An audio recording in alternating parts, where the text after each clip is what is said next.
Welcome to a special edition of Cross Border Talks, where we take on the advance of the Wagner forces within Russia. It's 24th of June, the first day since they entered Russian territory. And I'm joined by Veronika Sušová-Salminen, my Czech-Finnish colleague, who is an expert on Russia. Veronika, welcome to the program. And first of all, can we start with an explanation? What should we know about this special army, private army Wagner? Hello, everybody. So we probably should start really with the main actor of this military or armed uprising, which is Wagner Group, because the Wagner Group is now in the center of the happening, and Wagner Group basically is a typical modern time private military corporation or organizations. Many of them are existing in many of the countries. It's part of the trend of globalization, of so-called new wars, as Mary Kaldor, one of the American scientists, call it. But Wagner Group has Russian specifics. It has features. It has own features. It's a part of the triangle between Russian state, between Russian oligarch and private business. And it is having a lot of, let's call it, neo-patrimonial features. It means it is mixing the official things with unofficial things. First thing to know about Wagner, who became quite prominent during the Ukrainian conflict, but its real sources go back to Syria war since 2015, is that it is a business which has no legal base in Russia. They don't legally exist. This is the first point. There is no law about the private military organization, and Wagner Group is not registered. It has no legal name really, and so on. This was very long time a popular solution because it led to Wagner and Prigozhin, its owner. As you know, he was a long time, he was not admitting he is the owner of Wagner Group. He only admitted he is behind Wagner in September 2022 during the Ukrainian conflict. So this was giving to Prigozhin himself and to Wagner Group a huge gray zone of actions. He could basically work outside of the legal system in the gray zone, which was true for Syria, which was true for Ukraine, and of course for the African adventures they were doing. It was effective in a way. It was mixing the effectiveness of business with the extra legal existence, and it was giving to this military group a relative good space. As we can see now, it is negative. It is turning from the position of the Russian state official army, it is turning into the huge issues, which is also typical for the Russian system and for the Putin system in general, that they like to work in this gray zone, and eventually it turns messy and huge problems. So causing huge problems.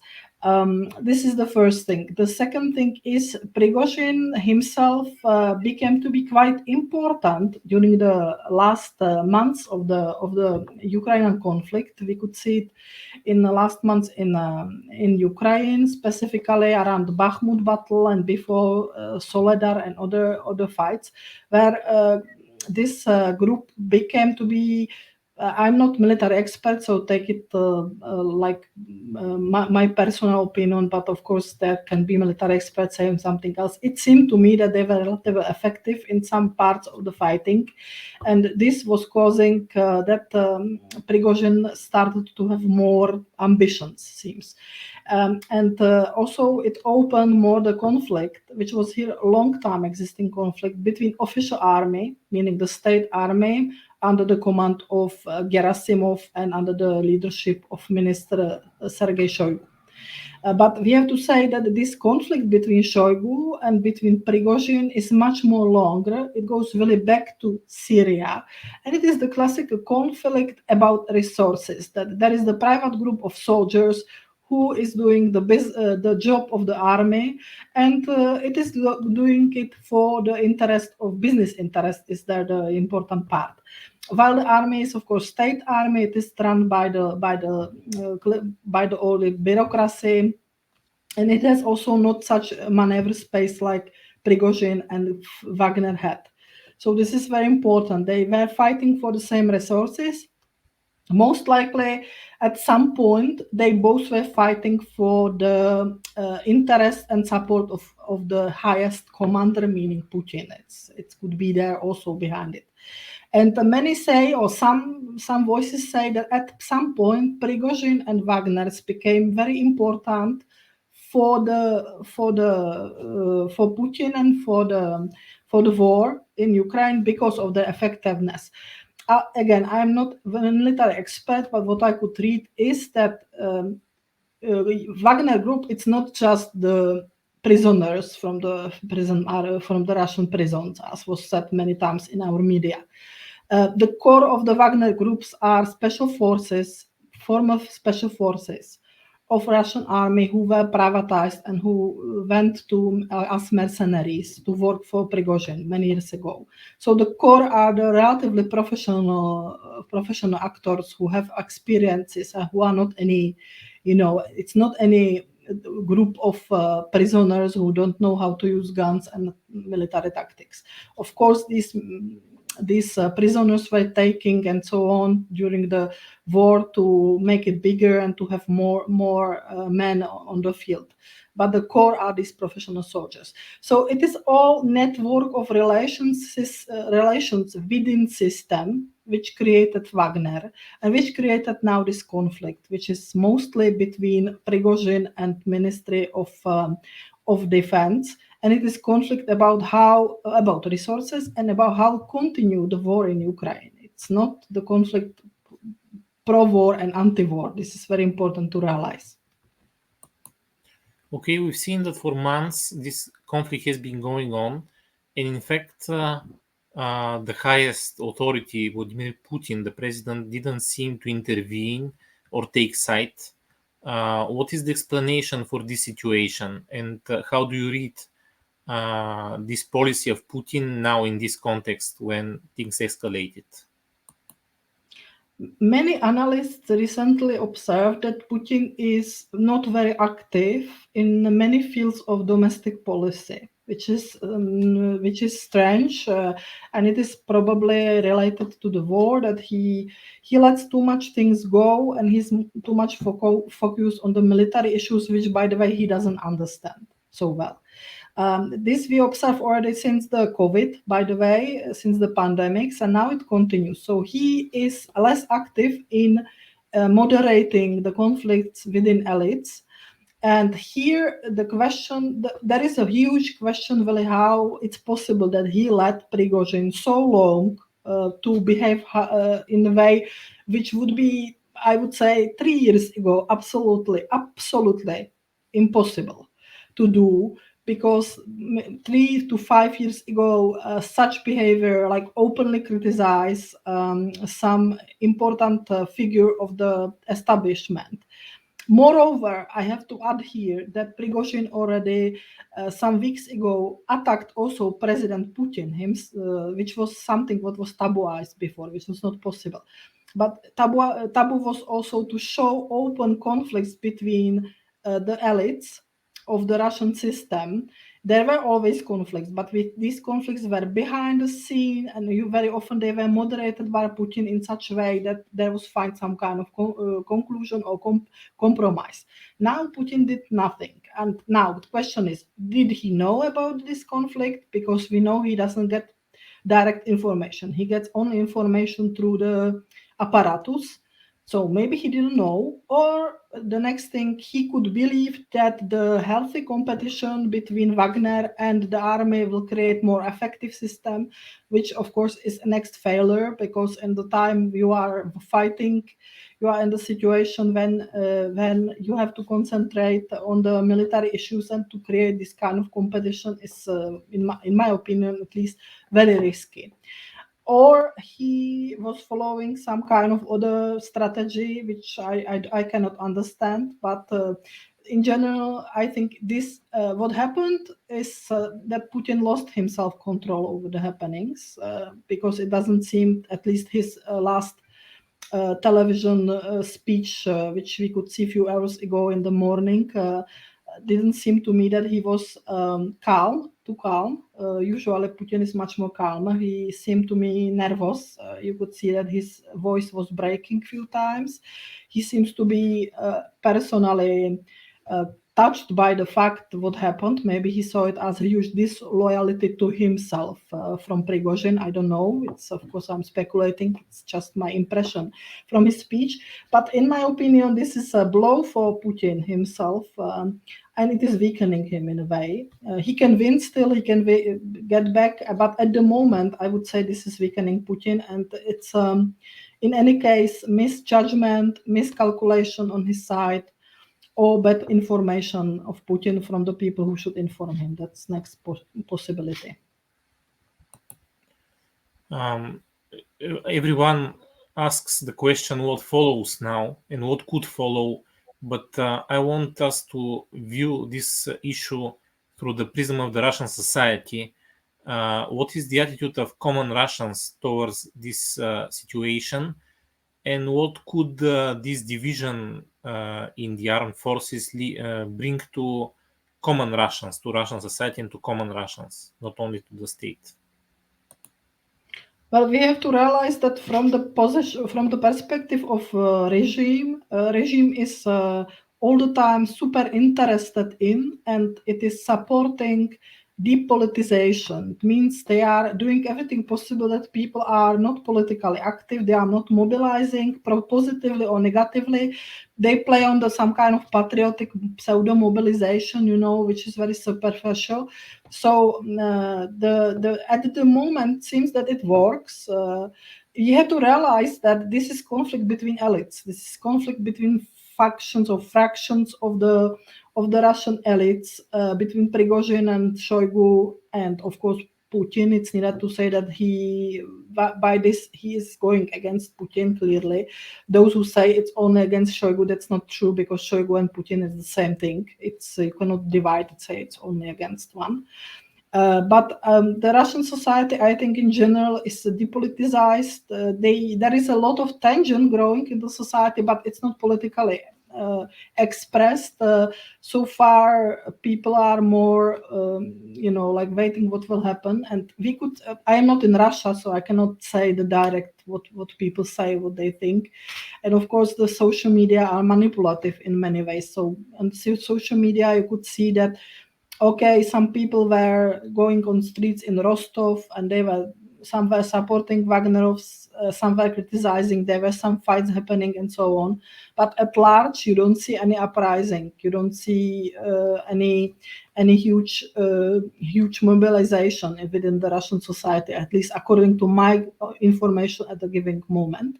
You know that in Moscow Moscow is now in a state of anti-terrorist operation, which will limit some civil rights and public events and so on, and also probably also connection to internet and other, in order to stop, the unwished information. So I don't see any huge reaction from the society itself, but it can of course change, because we are at the moment of huge uncertainty. In this sense, we cannot predict too much what can happen. But at the moment, I think Russians are quite calm. It's interesting because you have to realize that this is next blow. Like, there is a lot of things happening in Russia in recent weeks, starting with the fact that the war came to Russia, because you have to realize that there were several drone attacks in Moscow region, and a lot of happening in Belgorod region, which is directly in relation in a neighborhood with the Ukraine. And there was already fights, there were military attacks, there were formal or informal pro-Ukrainian forces coming to the villages and causing already really the military actions were happening on the Russian territory. And this is the next thing. So we can say that at the moment, the war is unfortunately also starting very much influencing the Russia itself, and in the future will be question how far this can go on, how far Russians will in a way, still see that this doesn't concern us, because this is what the regime wants, basically. You don't need to so much openly support anything only on the surface. The important thing is that you don't protest, you don't do anything against. And the Russians are staying in this mode so far. They are maybe nervous. There is periodically growing the nervosity in the society, the fear. This happens, but there is no any political expression of it, in the sense that they would start to do any actions against Putin. They would protest or whatever. This we don't see. The protests are small ones, local ones in some parts, but there is nothing like this happening. So it seems that at the moment, Russian society and normal Russians are waiting what will happen, and maybe they even understand that this is the fights really they're up in the high echelons of the regime, and it's better to stay out of it. Okay, and finally, you are in Finland now. I'm in Bulgaria. We are on the eastern flank of NATO, European Union, etc. What changes could this division in Russian military allies bring to our region here? Well, of course, the worst scenario, and now it's just potential scenario. I don't know if it's gonna happen. I don't say it's gonna happen, but the worst scenario for everybody of us would be civil war in Russia, in some kind of that. Really, the regime would be so weak. Even it seems to be strong, even it invested so much in authoritarian measures, in military measures, and so on, that it would really start to crumble, and the conflict would turn in some kind of civil war. That's the worst scale scenario, including the fact that Prigozhin would, for example, win it, and that's already science fiction, but he would be the next president, which some already speculated some months ago that he's interested in this, which I think it's too wild, but so that would be very destabilizing for us, very dangerous. I would like to add here that Vili Prigozhin, I said it before, he is not any good guy. He is not any alternative to Putin. He's definitely not anybody who wants to stop war. They are fighting about how to continue effectively lead war against Ukraine. They are not fighting about peace and war. This is not at the table. It's just a radical version of what we have now. So this is important to realize. It's not any fight between liberal Russia and so on. So the chaos, destabilization is the worst possible scenario, which at the moment is far away, I think, because we are very first day of this mutiny. We don't know how it will develop. We don't know if they are able to reach Moscow. We don't know what kind of measures will Putin, Rosgvardia, and military take against them, and so on and so on. In the worst case, civil war means, of course, slow dissolution of Russia, which I think is also bad news in the sense for our region, because again, it's gonna be then for a long time destabilizing force and a source of the problems. The next option, of course, which we can await, is rather that Putin will be still successful. They will be able to deal with this. But it will mean, I don't know what it will mean in military terms for Ukraine front and so on, because we don't have any information, by the way, about what is going on the front. We know that Ukrainians want to use this, and they will probably. But if we don't have information that the army would go together with Prigozhin, or some military huge units would start uprising and so on. So in this sense, we don't know what's going to happen. Definitely, I am afraid that Putin will understand this as a next pretext for next authoritarian steps, measures, including as next possibility that he will, for example, he will, for example, abolish elections, for some time, so-called suspension of the so-called democratic system in Russia. He claims they are democracy. Of course, we know it's more complex. It's it's electorate authoritarianism more than that, but still elections were important. So we can be soon neighboring which much more authoritarian, much more in a way dangerous regime who will close more against the outside world because of this happening. That's the question. In military terms, I really don't know, because I don't have any information how it's influencing front, how it's influencing the position of Russians in Ukraine and so on. So I cannot tell this. Thank you for this analysis and perspective. On cross-border talks, we will continue to reflect from Central and Southeastern European perspective on the world, and I invite you as listeners and readers to follow us on our social media and be in touch. Thank you.